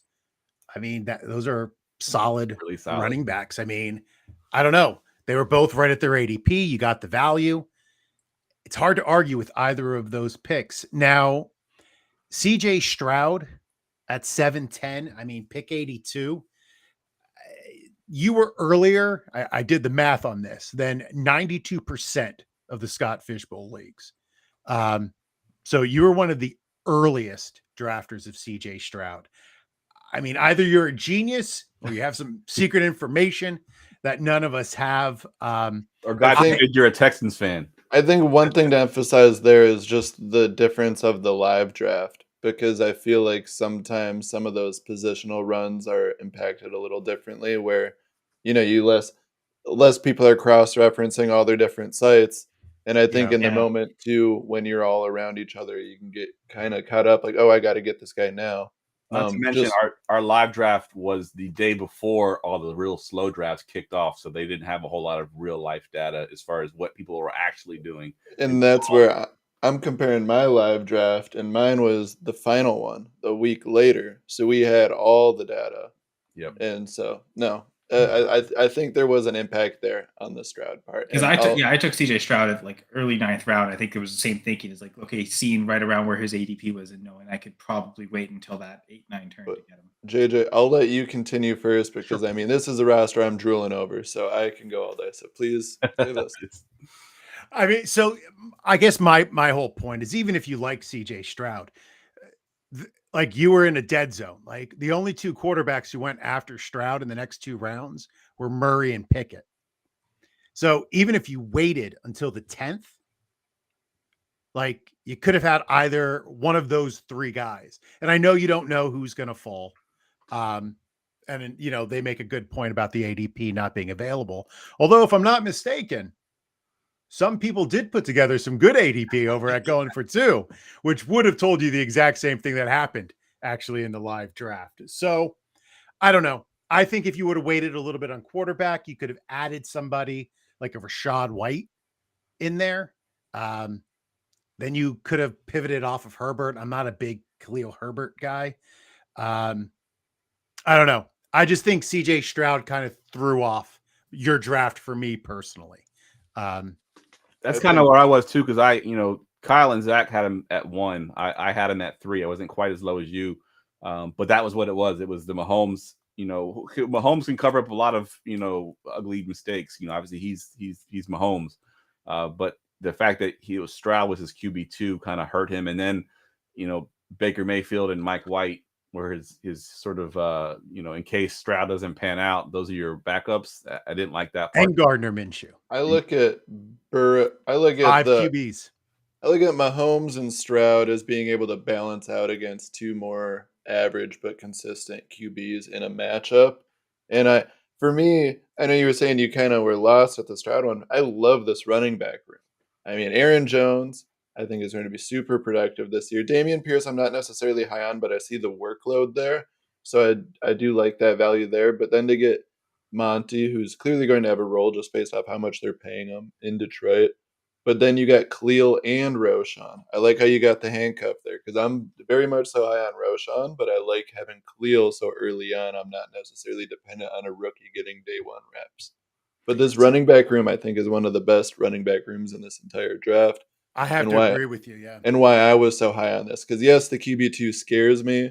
I like Cole Kmet. I like Gerald Everett, but I'm not necessarily high on that tight end room comparably either. But I think that top-end talent at wide receiver, the running back room, and having Patrick Mahomes is kind of where I'm like, oh, shit. Like, okay, not the best tight ends, but not terrible names to have. And, okay, don't love the QB2, but can he get on the field every week? Because realistically, with Mahomes, and how I think a lot of the rest of this roster looks, you just need a guy that can at least stay healthy and get positive points at the QB position. And I mean, you didn't even mention Clyde Edwards-Helaire. We were talking about Isaiah Pacheco, but if he can't be good to go at the start of the year, you might get some starts out of CEH early. Yeah, good point. Anything else we want to say about this team? I would say the biggest weakness for me was tight end. Cole Kmet, Gerald Everett, just the 2. And I mean, that allowed them to invest in so much depth, especially at running back because of that. But yeah, I don't love that duo at tight end. I felt like they could have got better options later. So you could have even invested further in the depth at some of those positions. But I think again, that's you have 5 QBs on this team. Yeah. Maybe instead of QBs and take 2 more running backs. This is a name 2 I extra need. Tight ends, Yeah, you get tight 4, end. and you can play. Yeah. How did Dalton Kincaid fall to 1208? That's the one that's been bugging me this entire time. Like, I noticed that before we ever did the show. Kincaid went 1208. Laporta went 1012. Like, that's the kind of stuff where I'm like, okay, why? I would rather have Kincaid than Kmet or Everett there. I'd probably rather have Knox than And Kmet you could or have Everett, taken to be honest. Kincaid where he took Baker Mayfield. And that's where I'm like, ooh, that hurts. Like, for a tight end needy room, I would have rather had that third, top end rookie guy, obviously. Don't want to depend on it, but it's another crack at it. Especially if you're going to take Kmet in the 10th, that instead of coming back with Everett, coming back with Kincaid might have made a lot of sense. Where, okay, I've got the veteran tight end, which is weird to say how young, consider how young he is, but yeah, the veteran tight end there that, if Kincaid doesn't pan out right away, you've got him to sustain starts, but Kincaid has that upside for later in the season. Yeah, for sure. If you I agree. if you just look around how that 10, 11, 12 went, he could have essentially had Komet and then either Gabe Davis or Zay Flowers in that Everett slot, and then Kincaid in the Mayfield slot. You know That- what? Instead of And Mayfield, I would have should- loved this team so much more if he just went 10, 11, 12 that route instead. I'm actually thinking Tannehill instead of Everett, and then like you said, Kincaid instead of Mayfield. And that way, you still get that third quarterback. Yeah. Who I like more than Mayfield. I think it would even, yeah. So even though I put it number one, I might be, in hindsight, I might actually put Joe's team at number one, because that's the one where I look at it again and like, man, there's nothing I would change about this. Honestly, I like everything he did at the points where he was at. So, All right. And last thing, Go ahead. you have to start a kicker. Why'd you pick Gano? Gano's not like, when you look at the rankings of kickers, I mean, if you use Linda Yeah. Lyons, like he's not even in the top 25 of her rankings. Yeah. It just seems like such a random guy to pick at the end of a draft. And I know it's a kicker. I'm sorry. I was in an MFL league, so I paid more attention to kickers. It just seems like a weird way to end a solid draft. Yeah, that was definitely a good point there, because I didn't even, at going for 2, we don't do kickers. So I almost ignored. Whenever I saw purple, I just kind of glossed over it. But you're right. I mean, he could have got a much better kicker there at the end, I believe. Good stuff. All right, fellas, that wraps up the podcast. I hope everybody in the league that was in the chat enjoyed it. And if you're listening to it on audio, hopefully y'all enjoyed it as well. We enjoyed doing it. We're trying to cut back on the time. We once again went almost 2 hours on this podcast. So we're trying to it's streamline. for charity. It's Scott's Fishbowl, right? Yeah, there you go. We gave you some free time. Real quick, guys, we'll go around the room. Give us your Twitter handle one more time if you want to plug anything that you're working on. We'll go clockwise here. So we'll go to you first, Zach. You can find me on Twitter at Behind the Zach. Otherwise, you can find me all over the Going for Two network. And come NFL season, you'll see me on the Sunday morning pregame show hosting that with Gerson and then Jamie and hopefully a few other mixed up guests. But thanks for having me. Jason, Shuey, I'm glad I could see your teams and, tell you how I thought. And congrats again on the kid, Jason. Good stuff. We'll go to you, Mr. JJ. I'm at JJ Winter. Thank you for inviting me, Jeff. This was a blast. Thank you, Zach and Kyle. I don't know where you can find me. I'm around. You can find him in the Discord, that's for sure. Yeah, I'll be on Discord. Hit me up. Kyle. Well, great job, JJ, on your first PLP. You did awesome. And the members of the DC Brau division were treated to a great analysis by all of us, I think, too. So good job, all of us. But yeah, thanks everyone joining us in the chat. Jason, Mr. Scampers, Joe, Chewy. It's Shuey. Chewy. Okay, so it's not like Chewbacca. Chewy. Okay. No, Shuey. Yeah. Yeah. Fernando as well. Yeah. So great to have a lot of people from the division in the chat. You can find me on Twitter at Senra Says. I co-host the Dynasty Gambit on Thursdays. Zach was our most recent guest just 2 days ago, or 3 days ago, 4 days ago, whatever that was on the most recent Thursday. Check that out. Press coverage. Really, there's just 2 episodes left of each before the NFL season starts. So that time of year already. I'm also at Full Press Coverage. I've got 2 podcasts there: the Full Press Fantasy Pod, Full Press Packers Pod. Look especially for a lot from the Full Press Fantasy Pod this month. Get set for redrafts for everyone, as the Scott Fishbowl really does seem to kick in redraft season. Absolutely. All right, fellas, I want to thank all 3 of you for coming on and spending 2 hours with me.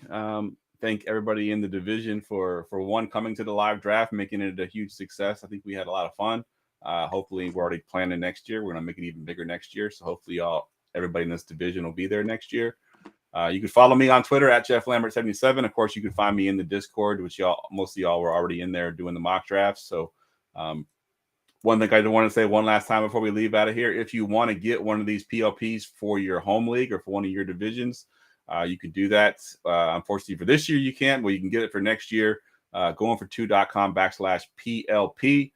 Use promo code earlybird24 and save 20%. For Zach, for JJ, for Kyle, I'm Jeff, and good luck this season, guys.